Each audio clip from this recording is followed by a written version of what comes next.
আজকে আলোচনা ব্রেস্ট অ্যাবসেক্স বা মাস্টাইটিস বা স্তনে ফোড়া বা ইনফেকশন বা টিউমার হয়ে যাওয়ার পরে ইনফেকশন, সেটা নিয়ে আজকে আলোচনা করব। এই সমস্যা এর মূলত এর কারণ এবং এর লক্ষণ এবং এর হোমিওপ্যাথিক ঔষধ যেগুলো অব্যর্থ রূপে কাজ করে সেই ঔষধ নিয়ে আলোচনা করব। নমস্কার, আমি ডক্টর অশোক দাস, একজন হোমিওপ্যাথিক এবং বায়োকেমিক ডক্টর, সুদূর কলকাতা থেকে।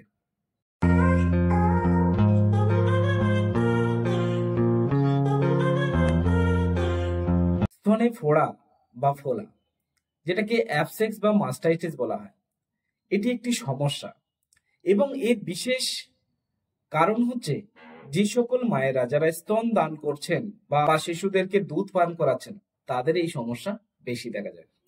এটি একটা বেশ ব্যথাদায়ক একটা সমস্যা এবং এর সঠিক যদি আপনি হোমিওপ্যাথিক চিকিৎসা করেন তাহলে এই সমস্যা এবং এটা যদি সঠিক সময়ে এর চিকিৎসা না হয় এই সমস্যা থেকেই কিন্তু গুরুতর সমস্যা আসতে পারে।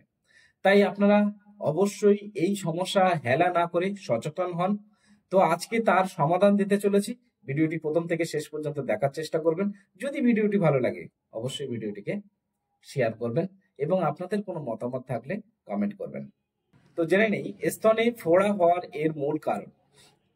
সাধারণত স্তনে যদি ফোড়া হয় সেটি একটা ব্যাকটেরিয়াল ইনফেকশন বা ব্যাকটেরিয়াল সংক্রমণের কারণে এটা কিন্তু হয়। কিছু সাধারণ কারণ যেমন আছে, তার মধ্যে যেমন স্তনে যদি দুধ ঠিক মতো বের যদি না হয়, আবার দেখা যায় যে স্তনে অত্যাধিক পরিমাণে দুধ জমে যায়, আবার দেখা যায় স্তনে যদি স্তন নালী যদি বন্ধ হয়ে যায়, স্তনে আঘাত পেয়ে যায়, যাদের অনিয়মিত বা ভুলভাল ভাবে শিশুকে স্তন পান করানো হয়, যাদের হরমোনের পরিবর্তন ঘটে এবং যাদের সংক্রমণ জনিত কোনো সমস্যা আছে, এই সকল ব্যক্তিদের এই স্তনে টিউমার বা স্তনে ক্যান্সার অথবা স্তনে ফোড়া হওয়ার প্রবণতা কিন্তু দেখা যায়। স্তনে ফোড়া হওয়ার কিছু সাধারণ লক্ষণ হলো যেমন স্তন লালচে হয়ে যায়, শক্ত হয়ে যায়, সেখানে ফোলা এবং প্রচন্ড পরিমাণে ব্যথা অনুভব হয়, উচ্চ মাত্রায় জ্বরও আসতে পারে এবং সেই ক্ষত জয়নিত জায়গা থেকে পুঁজ বার হতে পারে। সামান্য কোনো ছোঁয়া বা ব্যথা একেবারেই সহ্য করতে পারে না, ত্বকের রং নীলচে এবং বেগুনি হয়ে যায়, আবার কখনো কখনো স্তনে জ্বালা পোড়া বা অস্বস্তি রকম সমস্যা তৈরি হয়, শরীরে অবসাদ অনুভব করা, এইগুলো হচ্ছে প্রধান প্রধান মূল কারণ। এবার আসি হোমিওপ্যাথিক প্রধান প্রধান ওষুধ, যে ওষুধগুলো এই রোগের জন্য অব্যর্থ রূপে কাজ করে। তো হোমিওপ্যাথিতে বেশ কিছু কার্যকরী ওষুধ, তার মধ্যে প্রধানতম ওষুধ সেটি হচ্ছে বেলেডোনা 30। যখন স্তন থেকে লালচে ভাব এবং শক্ত ভাব হবে, সেখান থেকে গরম এবং প্রচন্ড ব্যথা, সেই রকম ব্রেস্টে যদি কোনো রকম ফোড়া বা লালচে ভাব হয়ে থাকে বা কোনো ব্যথা তীব্র তার সাথে যদি যন্ত্রণা হয়, তাহলে বেলেডোনা 30 দিনে 3 বার করে নিতে হবে, 2 ফোঁটা করে, দেখবেন এই প্রবলেমটা ঠিক হয়ে যাবে।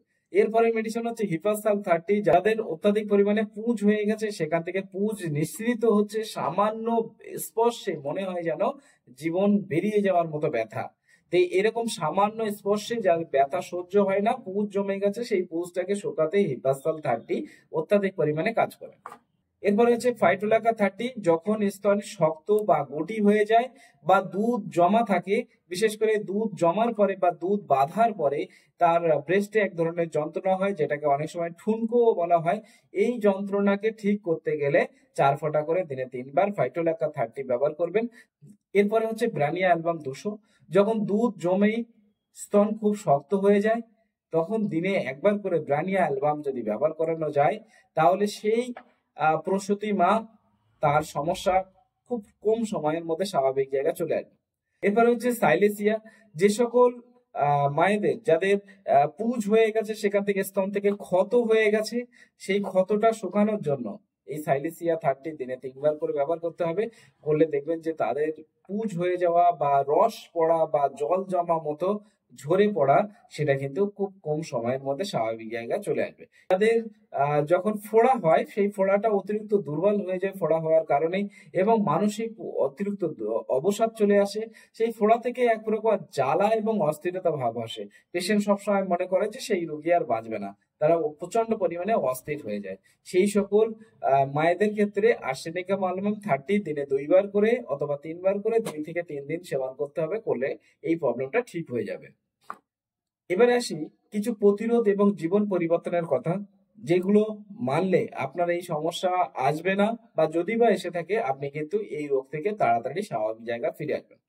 তো স্থানে যদি আপনার ফোড়া হয়ে থাকে, সেই ফোড়াটা কিছু সাধারণ নিয়ম মেনে চলাটা খুবই প্রয়োজন। এর মধ্যে প্রথম লাইন হচ্ছে স্তন নিয়মিত খালি করতে হবে, যেন দুধ যেন না জমে থাকে।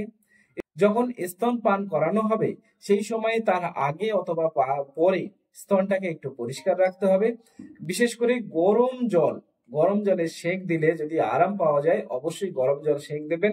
পর্যাপ্ত পরিমাণে জল পান করুন, পুষ্টিকর খাবার খান এবং ঢিলে ঢালা বা আরামদায়ক অন্তর্বাস, যেটাকে ব্রা বলা হয়, এই আরামদায়ক অন্তর্বাস আপনি পড়তে পারেন। পড়লে এই সমস্যা অনেকটা স্বাভাবিক হয়ে যাবে। যদি আপনার ইনফেকশন বেড়ে যায় বা পুঁজ অনেক বড় হয়ে যায়, তাহলে অবশ্যই আপনার নির্দিষ্ট কোনো চিকিৎসকের পরামর্শ নিয়ে আপনি ওষুধ সেবন করতে পারেন।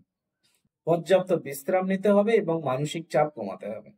এবার আসি, যদি মনে করেন যে আপনার এই সমস্যা অনেকটা জটিল হয়ে গেছে, আপনি কোনো না কোনো ভালো হোমিওপ্যাথিক ডাক্তার দেখিয়ে নেবেন। আর যদি মনে করেন যে না, আপনারা আমাকে দেখাবেন, নিচে দেওয়া নাম্বার আছে, এই নাম্বারে আপনারা কনসাল্ট করে আপনাদের নির্দিষ্ট মেডিসিন প্রেসক্রিপশন করে আপনি ওষুধ সেবন করলে আপনার সমস্যা খুব দ্রুত স্বাভাবিক জায়গায় চলে আসবে।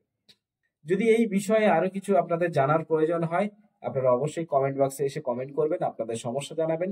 যদি আপনাদের ভিডিওটা খুবই গুরুত্বপূর্ণ মনে হয়, তাহলে ভিডিওটিকে আপনি ডাউনলোড করে বারবার আপনি ভিডিওটি শুনবেন, শুনে আপনার প্রকৃত যে সিমটম সেই সিমটমটা দেখে আপনি ওষুধ সেবন করুন এবং ওর সাথে ভিডিওটিকে অবশ্যই আপনার বন্ধু বান্ধবের কাছে শেয়ার করে দিন, তাহলে তারাও কিন্তু উপকার হবে।